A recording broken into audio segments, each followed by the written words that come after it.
ریاست مدینہ کا قیام مسلمانوں کے لیے مشعل راہ تھا اور مسلمان حکمرانوں کے لیے ایک مثال تھی جس کے تحت کسی بھی ریاست کے نظم و نسق کو چلایا جا سکتا تھا۔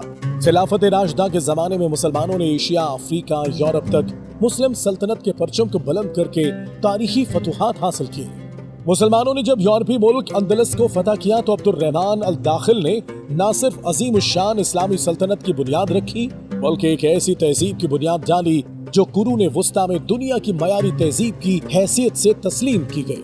عبد الرحمن الداخل کے بعد ابو الولید ہشام اور ان کے بعد حکم بن ہشام اندلس کے حکمران بنے اور نہایت کامیابی کے ساتھ ملک کا نظم و نسق چلایا۔ وہ ترقیاتی کاموں کی خود نگرانی کرتے تھے کیونکہ ان کے پاس دیکھنے والی آنکھیں تھیں جو لوگوں کے حالات سے خلیفہ کو آگاہ کرتی تھی۔ حکم بن ہشام کے بعد عبد الرحمن ثانی اندلس کے امیر بنے اور ساحلی ملک ہونے کی مناسبت سے انہوں نے جہاز سازی کو ترقی دی۔ عبد الرحمن ثانی نے اندلس کے بحری ماہرین کو جمع کر کے ان کے معاوضوں میں اضافہ کیا اور سمندری حالات سے آگاہی کے آلات مہیا کیے جس سے ملک کی دفاع مضبوط ہوا۔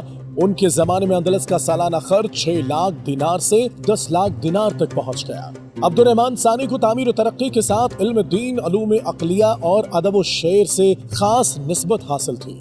ان کے بارے میں ابن اسیر رحمۃ اللہ علیہ لکھتے ہیں کہ وہ ادیب اور شاعر کے ساتھ ساتھ علوم شریعت اور فلسفہ کے ماہر تھے، اس لیے وہ اہل علم اور ارباب شعر و ادب کی عزت افزائی کرتے تھے۔